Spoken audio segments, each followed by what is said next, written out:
Yes, Judges. Hello, Dan. How you doing? You What are you all up to, bro? I'm actually watching the football, mate. This Surfshark VPN is a lifesaver, mate. You can watch the football with a dodgy Wi-Fi, even at the Emirates when you've got a big crowd there and everything like that, watching the football. Unbelievable. Easy to set up? Well, it must be if you've done it, mate. Ah, very, very funny. Even abroad you can watch all your favourite programmes. It's like being at home, mate. And that's exactly what you guys can do too. Click the link in the description for Surfshark VPN. Yes, people, welcome back to the channel. Myself and Lee Judges, we're outside the Emirates, and we have won the game, but we have not won the title. No. Talk to me about your feelings, Lee. You know what, I've got to say now, I feel deflated, even though we've won today.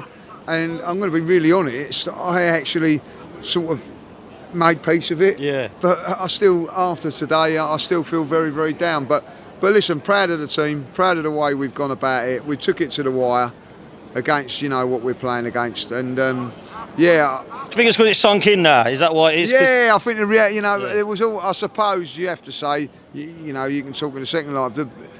Even though me and you knew that it was over, there's always that little glimmer of hope that something might happen.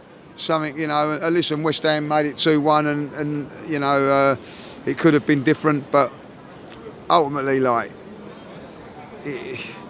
Our home form, I've got to say again, like, you know, we've been brilliant away from home.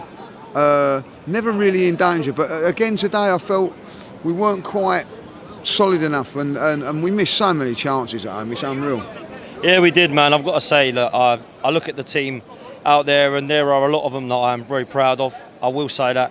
But you're right, our own form, Fulham at home, Villa at home, even performances where you think we should be blowing teams away, 2-1 wins, like the day Brentford. Remember that one? Yeah. You know, when Liverpool and City had each other. That was so nervy, that game. Yeah. So I look at it like that and think that perhaps there are chances we should have been burying today, and maybe, just maybe in the summer, we might need a number 9 left. Yeah, I do think that. And the one regret I've got about today, and I think that's why I'm a little bit disappointed, I felt at 2-1 for them up there, we could have put pressure on. And I don't think today we ever pressurised them. No. And I look back at that with a little bit of regret. You know, if we'd have gone in front, maybe at half time, they might have panicked. I don't know. But we never really put them under the pump at any stage today. And that's my disappointment about today's game. But listen, Kai Havertz, I think, has been brilliant from January to the end of the season. Absolutely magnificent. But we need that prolific goal scorer, because the chances we had today, 4, 5, 6 chances. They had one and hit the post with it, and then they had the deflected free kick. But we had so many chances. I don't know what you think about that. No, I do. And if I'm honest with you, bruv, that was the same against West Ham. That was the same against Liverpool in the FA Cup. And it's been the same most of the season. And I know that we scored a lot of goals. And people will say Arsenal don't need another striker because of the amount of goals we've scored. We don't need another defender because of the amount of goals that we've conceded. We don't need another goalkeeper. We don't need another midfielder. Actually, I think we need one at every single position. I'm not going to lie, because I look at what we have done this season and it's ain't enough. You know, so I think we need a number 9. I think we need a left 8. I think we need a centre half. If Saliba gets a knock, he comes in.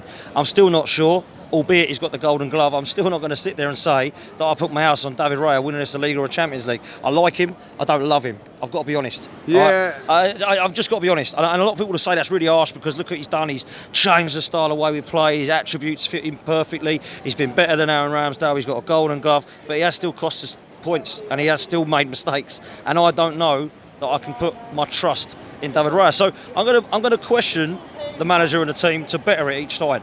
And I think what I really liked about Mikel Arteta's, I mean, you couldn't really hear it because the tannoy system in there is a joke, by the way. Yeah, it is poor. They need to sort it out. But he did say, as good as the internet, wasn't it? Mate, it's only just a bit better than that. I will say this: he said to the fans, "Don't be satisfied," and I liked that, Lee, because that shows ambition. He wants to go one more. Yeah, and I agree with that. You know, full-heartedly. I think you should be proud of the team, but at the end of it, we have just fallen short. You can't deny that. But I look at things like, you know, the Newcastle now, that VAR and the ball being out and everything. And like the Villa that. game at Villa Park, the last-minute goal that was ruled out, which apparently, like, they couldn't see that there was a handball, but because the referee give it. You know, like, fine margins, Lee. Fine margins. There's fine margins. There's been other games where we've probably got away with things and all that, like. But I do think it's come down to our home form. You know, Manchester City 3 defeats this season, unbelievable, but all away from home, not one at home. That's what we've got to improve on. Yeah, listen, we'll come back to games that we'll look at and we'll say it was the Fulham game, it was Fulham away, Fulham at home, West Ham at home, Villa away and home. We haven't beat, you can't beat Villa and Fulham, you're going to struggle to win the league, home and away, and you have to look at that. But let's look at some of the positives of this season. I've got to bring some of the players into the mention. I thought today, yet again now, brilliant, Declan Rice. I mean, you look back at his season now, that has been a phenomenal signing, Lee. It's been incredible. Yeah. Just an absolute incredible player. Proud that he's Arsenal player. West Ham should be very, very proud that they've nurtured that. After Chelsea let him go, they see something in him, and he's just gone on and on and on. And I think he's just been, listen, no one's mentioning anything about how much he's cost or whatever. Unbelievable signing. Fantastic. He has been, and I've got to say it. I love Bukayo Saka, but Rice is turning into my favourite player. I've got to say it. I look at him today and he's just sweeping up, mate, effortlessly. He's gliding around the pitch, he's driving forward, he's a great ball carrier, he's a great interception. He is the all-round midfield player. And do you know what? When I remember me and you being on a train and we bumped into Chris Powell, do you remember? Yeah. And Darren Moore, yeah. and they said, you might have another Vieira here. And I remember at the time thinking, oh God, you can't compare him to Vieira. Yeah. I look at what he does, and I'm not saying he's anywhere near Vieira, right? If he's after player, I'll be happy, right? But if you look at what he does attributes-wise, I can see what he was talking about now. Well, that is unbelievable, because that was in the beginning of August, they said. Before we kicked the ball pretty much at Arsenal. Yeah, it was after the Community Shield. They said that, and he's just gone on and on and on. The one disappointment not about Declan Rice, is if Thomas Partey would have been fitter 4 or 4 months of this season, we'd have been able to play him in that position, because I think when Thomas Partey's come back, we've been able to do that. I know Jorginho done it for a little while as also, but I do think that if Mikel has one regret, is that he didn't change that formation earlier.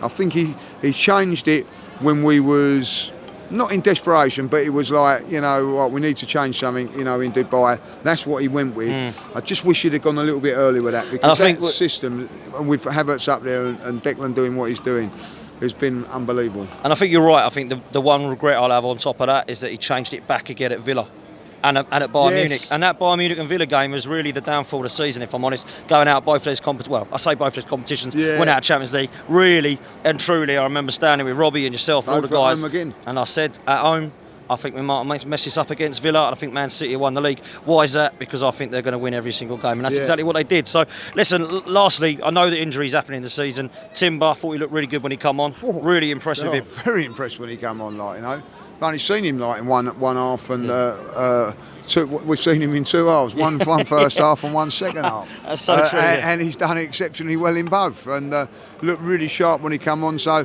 that's the bonus. What I liked about that, I don't know if people think about it, but Tommy Asu win at central defence, and he never. I thought he was phenomenal today. I thought he was brilliant today. I thought he really defended very, very well. So we're nearly there, Dan. We're nearly there. We just got to do the right thing in the summer, and I think it was very, very important. Another thing, we've got to come back hungry. I know we're going on the Euros now, but I think also as fans, let's come back and be hungry as well. The atmosphere in here today. On the concourse before the game. My God, never seen it like that. No, it's sensational. It was sensational up at Old Trafford last week. It was sensational here today. The fans are just unreal at this moment in time. And I don't know about you, but I stayed round to the end there. And I'm gutted that I ain't coming back next week or the week. That's how I feel at the moment. Yeah, listen, there was a time, Dan, when we didn't want to go to games. Yeah. Now we're buzzing and looking forward. And I'm actually walking out there today gutted, because I'm not going to be back here to 2.5 months or 2 months or whatever it is. And I love the summer.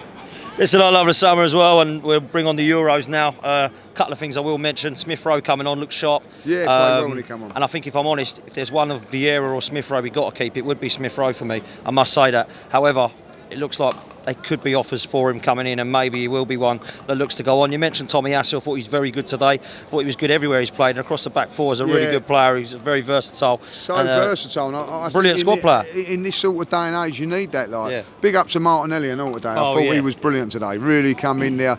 Yes, we missed Saka as a performance-wise, but I thought he was brilliant today on the right-hand side, and that was something to look to. If we can. At times, just he can play out there. And maybe like that can be something that they can do, like just throw something a little bit different. But I think that's another thing. Martinelli needs to have I know he's going to the Cup of America, but he needs a good summer, a good rest, and come back really strong, because I think it's been a little bit injury hit for him this season. I think we miss him. I think we miss all that little bit of. He's a bit more direct than anybody else and all that like. But yeah, I thought we played well. Havertz again was great today. Saliba and Gabriel, masterclass again. Yeah, absolutely. I've got to say I'll end on them too, because I know he come off Gabriel, but those two players this season have been two that I've been the most proud of, along with Declan Rice. And I think that if we would have done the unthinkable today and lifted that trophy, I'd be them two and Declan Rice, that trio for me. And I know Ødegaard's been great and Saka's got the goals and assists, and you can bring in Havertz if you want. You can talk about the players that have come in later in the season like Partey, but for me, I look at those two. And I've got to say it, Ben White as well in the last part of this season has been phenomenal. And I think that we're a team now that I look at that maybe with a left back, as people are saying. I'm not sure we need a left back, but I look at what we've won titles with before. The goalkeeper, the left back, maybe midfield and number 9. I think everyone else is just about there, and that's what we've got to try and do now in the summer. We've just got to improve on the squad. I think like you're right. There's a few players in the squad that are not of the standard that we need to challenge not only City for the league, but in Europe as well. So I do feel with Arsenal as well that we've got to next season attack the cups as well, and be there and thereabouts at the business end of every competition. We're out too early in those competitions, but we've set a good standard, a good foundation now, and we push it on. Yeah, absolutely. Listen, people, we're going to leave it there. It is the end of the season, but it will not be the end for us too. You'll see us a lot more, so make sure that you do like and subscribe, and we'll see you next time. Take it out.